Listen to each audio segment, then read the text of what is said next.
Hello everyone, आप सभी का स्वागत है Bhuvan service centre official YouTube channel पर। इस लेक्चर के माध्यम से झारखंड राज्य अंतर्गत एक नई वैकेंसी से संबंधित चर्चा की जाएगी। इस वीडियो लेक्चर के माध्यम से जितने भी एस्पिरेंट झारखंड में 3 प्रकार के पद जो मेंशन की गई है इस वीडियो लेक्चर के माध्यम से, उन सभी पद में अपनी सेवा देना चाहते हैं तो आप सभी इस वीडियो लेक्चर में अंतिम रूप से बने रहेंगे। सभी पॉइंट को समझने का प्रयास करेंगे।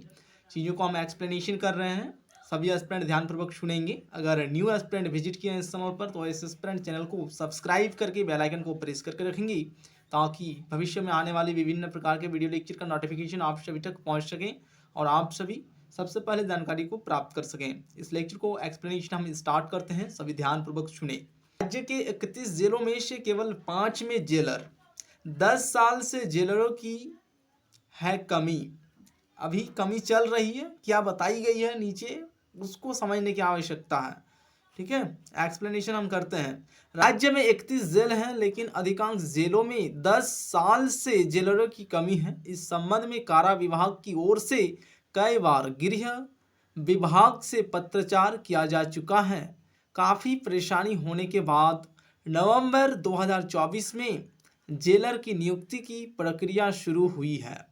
कारा विभाग की ओर से नियुक्ति प्रक्रिया शुरू करने के लिए जेएसएससी को पदों की आवश्यकता के संबंध में पूरी स्थिति से अवगत करा दिया गया है। कुछ दिनों में जेलर की नियुक्ति के लिए आवेदन आमंत्रित किए जाएंगे। वर्तमान में सिर्फ 5 जिले रांची, हजारीबाग, जमशेदपुर, धनबाद व सरायकेला के जेल में जेलर पदस्थापित हैं। राज्य के 31 जेल में 7 सेंट्रल जेल, 16 जिला जेल, 7 सब जेल तथा 1 ओपन जेल हैं। राज्य में 31 जेलर के पद के अलावा 66 असिस्टेंट जेलर के पद हैं। इनमें मात्र 7 असिस्टेंट जेलर अभी विभिन्न जेलों में पदस्थापित हैं। जेलर के लिए योग्य अभ्यर्थी के चयन, साक्षात्कार व प्रशिक्षण की प्रक्रिया में लगभग 1 साल लग जाएगा। 2014 से राज्य के जेलों में विभिन्न पद के कर्मियों की कमी है। बताया जाता है कि वर्ष 2016 में जेलरों की नियुक्ति के लिए साक्षात्कार सहित अन्य प्रक्रिया हुई थी। उस समय काफ़ी संख्या में अभ्यर्थी साक्षात्कार सहित नियुक्ति की अन्य प्रक्रिया में शामिल हुए, लेकिन मात्र 4 जेलरों की नियुक्ति की गई थी। इसके बाद 8 वर्ष बीत गए लेकिन जेलर की नियुक्ति के लिए सरकार की ओर से कोई पहल नहीं की गई। इस कारण 26 जेलों में आज भी जेलर का पद खाली है। वहीं राज्य के जेलों के लिए 1800 जेल सिपाही व कक्षपालों का पद है। वर्ष 2016 में इन पदों पर 1800 की जगह मात्र 275 जेल सिपाही व कक्षपालों की नियुक्ति हुई थी। बाद में 500 सेफ भूतपूर्व सैनिक को बहाल किया गया था। वर्तमान में राज्य भर में सेफ जेल सिपाही व कक्षपाल मिलाकर कुल 1000 लोग तैनात हैं। आंकड़ों के अनुसार राज्य के जेलों में 26 जेलर, 59 असिस्टेंट जेलर व 800 जेल सिपाही व कक्षपाल की आवश्यकता है। अभी जो वैकेंसी आ रही है इस वैकेंसी के माध्यम से आप सभी को रिक्ति की विवरणी यही देखने को मिलेगी। जेलर के लिए टोटल पदों की संख्या 26, असिस्टेंट जेलर के लिए टोटल पदों की संख्या 59 और जेल सिपाही व कक्षपालों की टोटल पदों की संख्या 800 रहेगी। इसके संबंध में गजट भी जारी कर दी गई है, तो सभी एस्पिरेंट समझ लें और इसमें अपीयर होंगे। क्वालिफिकेशन 10वीं पास, ठीक है, कक्षपाल के लिए रखी गई है। आप सभी को हम दिखा रहे हैं, आप सभी ध्यानपूर्वक उसको देखेंगे जो गजट जारी की गई है सरकार के माध्यम से। यहाँ पर क्या बताई गई है इसको समझें। नवंबर 2024 से शुरू हुई है नियुक्ति की प्रक्रिया। राज्य में असिस्टेंट जेलरों की भी है कमी। राज्य में 66 असिस्टेंट जेलर के पद हैं लेकिन मात्र 7 असिस्टेंट जेलर हैं पदस्थापित।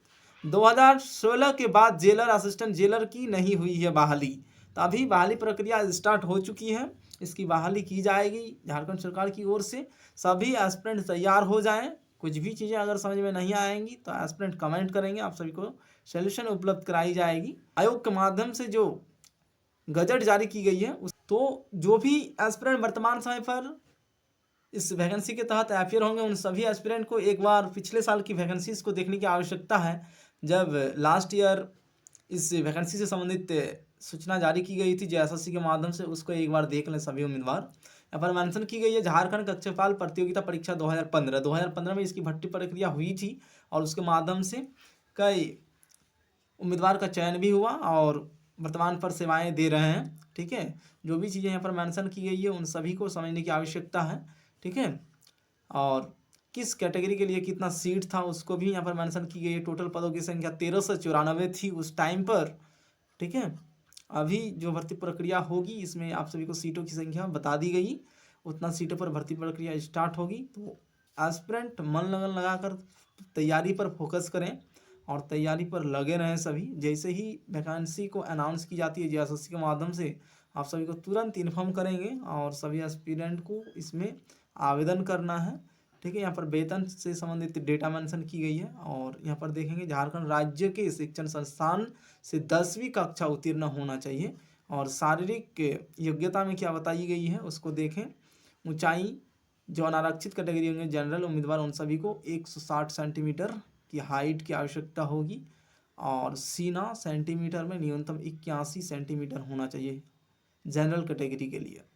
ठीक है, अनुसूचित जाति अनुसूचित जनजाति इन दोनों के लिए भी यहाँ पर डेटा मेंशन की गई है। ठीक है, और क्या मेंशन की गई है उसको देख लें। अत्यंत पिछड़ा वर्ग अनुसूची 1 अनुसूची 2। ठीक है, सभी के लिए यहाँ पर डेटा मेंशन की गई है, लेकिन महिला के लिए सीना का माप नहीं किया जाएगा। ठीक है, यहाँ पर खाली रखी गई है। और न्यूनतम हाइट कितना होना चाहिए फीमेल कैटेगरी के उम्मीदवार का, तो 148 सेंटीमीटर। ठीक है, आयु सीमा भी मेंशन की गई है यहाँ पर। ज़्यादा चीज़ें समझने की आवश्यकता नहीं है एस्पिरेंट को, 25 साल होनी चाहिए। ठीक है, और गृह रक्षक जो हैं और भूतपूर्व सैनिक उन सभी के लिए भी यहाँ पर आरक्षण रहती है सीटें। न्यूनतम उम्र सीमा 18 साल होनी चाहिए और अधिकतम जनरल कैटेगरी के उम्मीदवार के लिए 25 साल। ओबीसी के लिए आरक्षण मिल जाएगी। ठीक है, ओबीसी 1 से जो बिलोंग करते हैं उन सभी को 27 साल तक और जो 2 से बिलोंग करते हैं उन सभी को 28 साल। यहाँ पर मेंशन की गई है किस कैटेगरी के उम्मीदवार को 28 साल दिया जाएगा और किसको 27 साल। ठीक है, इस प्रकार से आप सभी का डेटा मेंशन की गई है। जो भी एस्पिरेंट अपियर होंगे हमारे साथ बने रहें। वैकेंसी आने पर आप सभी को तुरंत हम इन्फॉर्म करेंगे, क्योंकि इसकी सूचना आ गई है। नवंबर 2024 से ही इसकी प्रक्रिया को शुरू की गई है। जैसे ही जेएसएससी के माध्यम से वैकेंसी को जारी किया जाएगा आप सभी को हम तुरंत इन्फॉर्म करेंगे। इसलिए सभी एस्पिरेंट इस चैनल से जुड़े रहें। दुविधा उत्पन्न होने पर संपर्क करेंगे कमेंट बॉक्स के माध्यम से। ठीक है, धन्यवाद।